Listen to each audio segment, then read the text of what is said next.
வாழ்க்கையில பாதி நாள் டெலிபோன் பேசியே நம்ம ஆவியெல்லாம் போச்சு.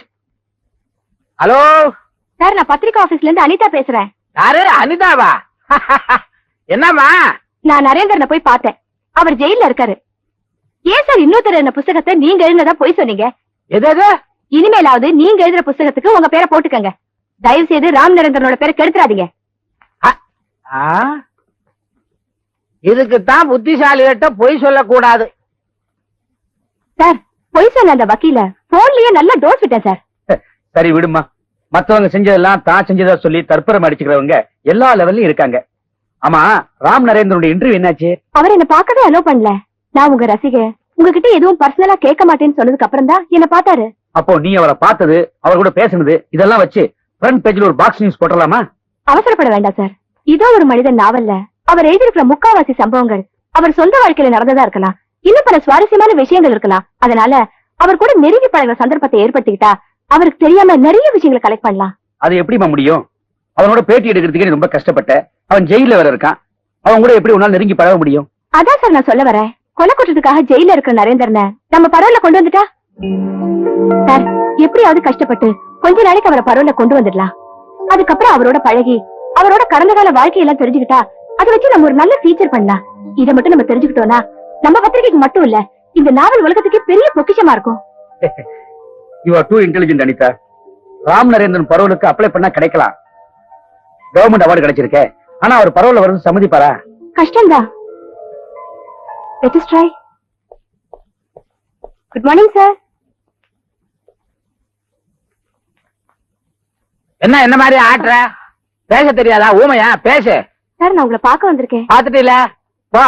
ஐயோ, அது இல்ல சார். நரேந்திரன் நான் ஜெயில பார்த்தப்போ அவர் என்கிட்ட சொன்ன விஷயத்தை கேட்டு நான் அப்படியே அசந்து போயிட்டேன் சார். நீ அசந்துட்டியா? நான் நம்ப மாட்டேன்.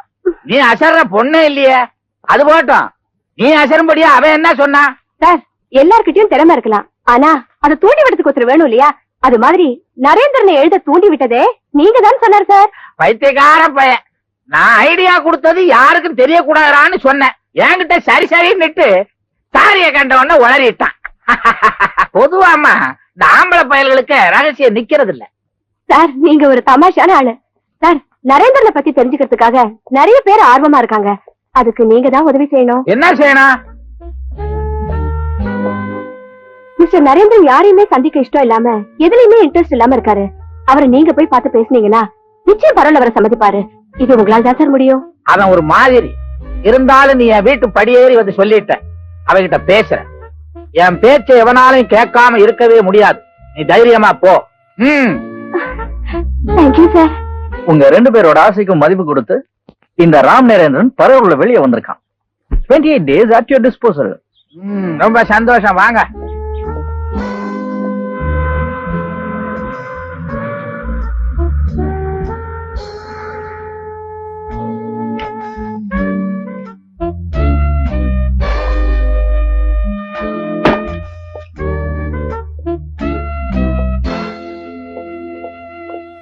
இவர் யாரு சார்? உங்க தம்பியா? ஆமா, உங்களை மாதிரியே இருக்காரு. என்ன ஆமா விளக்கண்ண? என் தம்பியா நீ? ஆமா, நான் ஒரு ஆளு தான் அரசியல் செஞ்சிட்டு இருக்கேன். நீ பாட்டு இன்னும் 2 பேரை கூட்டு வந்தா என்ன அர்த்தம்? இந்த பாரு, பழைய மாதிரி என்ன மிரட்ட முடியாது நீ. இப்ப கூட்டு வந்திருக்கனே இந்த பையன் யாரு தெரியுமா? ஒருத்தனை கொலை பண்ணிட்டு ஜெயிலுக்கு போனவன் பரவாயில்ல அழைச்சிட்டு வந்திருக்கேன். கொலைகாரனா? என்ன கொலைகாரனா? ஜாக்கிரதை யாரு, அடுத்தது உன்னையும் கொலை பண்ணிடுவான். பாட்டி, என்ன வக்கீல வேலையில கிடைக்கிற பாம்பை கொண்டாந்து வீட்டுக்குள்ள வச்சிருக்காரு. பாம்ப கொண்டாந்து வச்சிருக்காரா? ஏன் ரோட்ல வாதாடுறத விட்டுட்டு ரோட்ல வித்த காட்ட போறாரா? பாட்டி, இது வேற. என்னடா வேற? பாட்டி, உனக்கு கந்த சிசி கவசம் தெரியுமா? தெரியும். தெரிஞ்சா ஒரு நாளைக்கு 3 வேளை சொல்லு. பசங்களையும் சொல்ல சொல்லு. அப்புறம் வீட்டுல இருக்கிற அருவா, கத்தி, மண்வெட்டி, கடப்பாறை இதெல்லாம் ஒளிச்சு வை. பசங்களுக்கு புத்தி சொல்லி கீழே இருக்க சொல்லு. மாடிக்கு அனுப்பாத. ஏன்டா? பாட்டி, வக்கீல் ஒரு ஆளை கூட்டிட்டு வந்திருக்கார. அவன் ஜெயில இருந்து பரோல்ல வந்திருக்கா. ஜெயிலண்டா? நீ என்னடா தப்பு பண்ண? ஒரு ஆளை கதற கதற கத்தியால குத்தி கொன்னுட்டு கம்பி எண்ணிட்டு இருந்தா. கொலைகாரன். பாட்டி, ஆபத்து முதல்ல எனக்கு வரப்போதா உனக்கு வரப்போதான்னு தெரியல. ஒருவேளை நான் முந்திக்கிட்டேனா ஏன் உறவுக்காரன்ட்ட நீ போய் சொல்லிடு. அதுவே நீ முந்திக்கிட்டேனா ஓ உறவுக்காரன்ட்ட நான் போய் சொல்லிடுறேன். என்னடா என்ன? ஏன் அவனை பார்த்து இப்படி குறவடிக்கு சாகுற? இப்பவே அவனை வீட்டை விட்டு வெளியில விரட்டுறானா இல்லையான்னு பாரு. பாட்டி, வானா, அவன்கிட்ட மோதாத, விட்டுடு. சீ, வாய் மூடு. அந்த வக்கீல கூப்பிட்டு நார் நாரா கிழிக்கல கத்தாத, அந்த கொலைகாரனை கேட்க போகுது. கேட்கட்டும்டா, கேட்கணும் தானே கத்துறேன். எனக்கு எவங்கிட்டையும் பயம் கிடையாது. என்ன நினைச்ச நீ? எங்க அப்பா மிலிட்டரியில சேர்ந்து 20 வருஷம் பார்டர்ல இருந்தாரு. எங்க தாத்தா 30 வருஷம் பார்டர்ல இருந்தாரு. என்ன எங்க பெரியப்பா ஒருத்தர் தான் எங்க பெரியம்மா முந்தான பார்டரையே பிடிச்சுக்கிட்டு இருந்து வீணா போயிட்டாரு. மத்தபடி நாங்க வீரமான குடும்பம்டா. இப்பவும் பள்ளத்தூர்ல போய் நின்னுகிட்டு பார்டர் குடும்பம்னு கேட்டு பாரு, ஆடிட மாட்டாங்க. பாட்டி, அவனை விரட்டுறதுக்கு நீதான் கரெக்டான ஆளு. யோ வக்கீலே, கீழே இறங்கி வாயா. கண்ட கொலகார பசங்களே வீட்டுக்குள்ள வச்சுக்கிறதுக்கா நான் உனக்கு வாடகைக்கு விட்டேன். வாயா.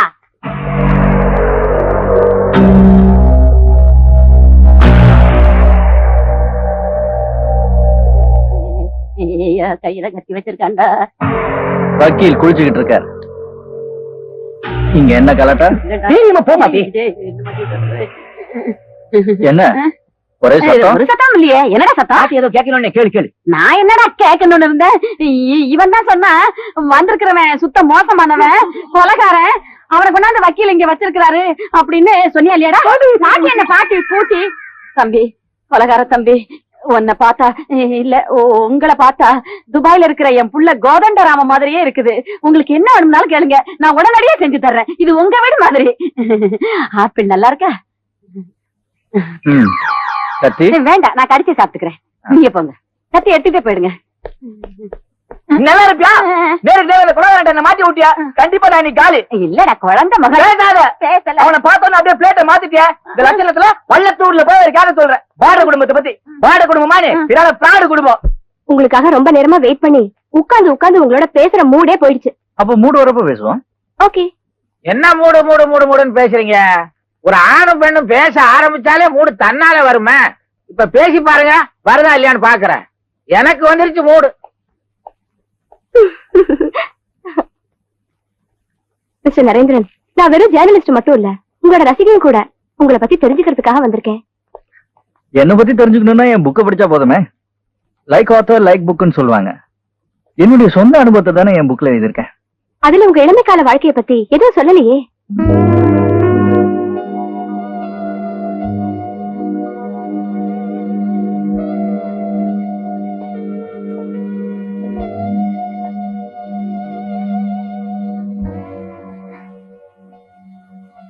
நினைச்சு பார்த்து சொல்ற அளவுக்கு என் வாழ்க்கையில ஒண்ணும் பெருசா நடந்தில்லை.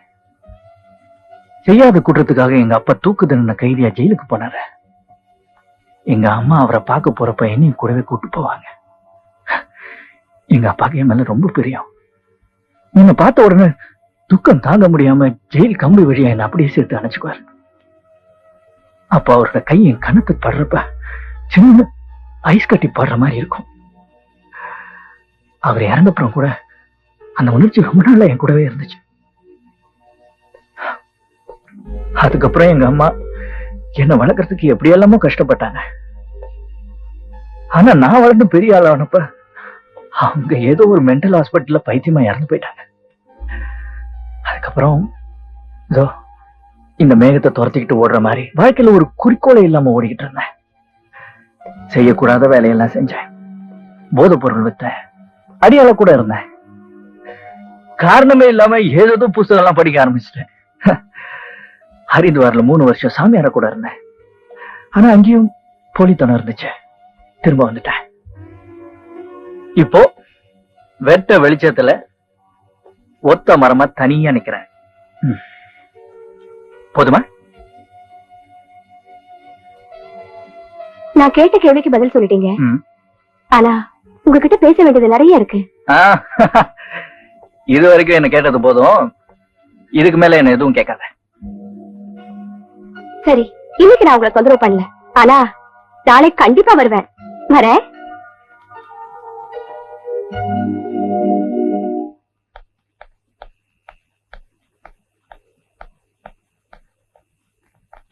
அப்பா எப்ப வந்தீங்க? நான் ஆபீஸ் போயிட்டு தான் வரேன். நீ அப்பவே புறப்பட்டு தான் சொன்னாங்க. அம்மா இவ்வளவு நேரம் எங்க போயிருந்த? அப்பா, நான் ஒரு ஜேர்னலிஸ்ட். ஆபீஸ்ல உட்காந்து வேலை பார்க்க முடியுமா? 4 இடத்துக்கு போனா தான் நிறைய விஷயங்கள் கிடைக்கும். அதுக்கு போயிட்டு வரதுக்கு லேட் ஆயிடுச்சு. உள்ள வாங்க பேசலாம்.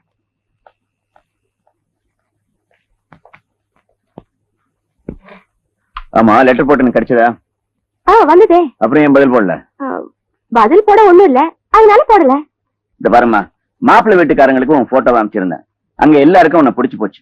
பொண்ணு பாக்குற சம்பிரதாயம் கூட வேணாம்னு சொல்றாங்க. ஆனாலும் நாம விட்டுறக்கூடாது இல்லையா? அதனால ஞாயிற்றுக்கிழமை உங்களை வர சொல்லி எழுதியிருக்கேன். நீ லீவ் போட்டுட்டு நாளைக்கே வரணும். அப்பா, எனக்கு இன்ட்ரெஸ்ட் இல்லாத விஷயத்துல நீங்க இவ்வளவு இன்ட்ரெஸ்ட் எடுத்துக்கிறது எனக்கு ரொம்ப கஷ்டமா இருக்கு.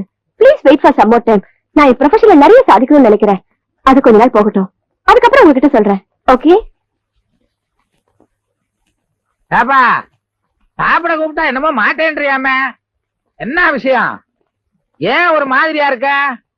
என்ன யோசனை? ஒண்ணு இல்ல சார், அடிக்கடி ஜனாவோட ஞாபகம் எனக்கு வந்துகிட்டே இருக்கு. நீங்க அவன் வீட்டுக்கு போறதுண்டா? ஜனாவே போயிட்டான், அங்க எதுக்கு போறது?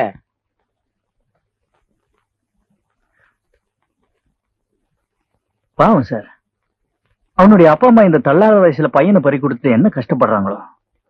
அவனுடைய தங்கச்சிக்கு கல்யாணம் ஆச்சா ஆகலையா ஒண்ணுமே தெரியல. அவங்க குடும்பத்துக்கு யாராவது ஏதாவது உதவி செய்யறாங்களான்னு விசாரிச்சீங்களா? எங்கப்பா போய் விசாரிக்கிறது? எனக்கு வர்றதெல்லாம் பேட் கேஸ்.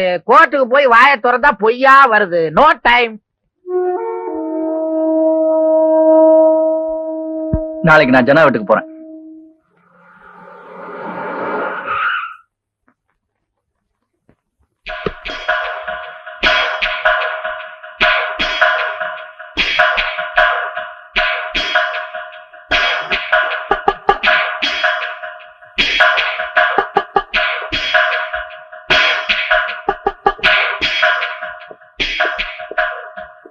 சார் சார்,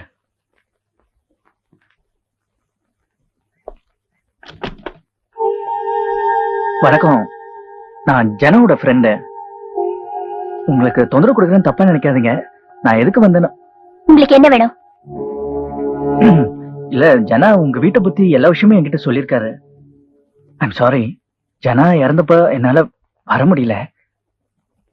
இப்ப கூட உங்களுக்கு ஏதாவது பிரச்சனை இருந்ததுன்னா. நீங்க யாருக்கும் எந்தவித பிரச்சனையும் இல்ல, நீங்க போகலாம்.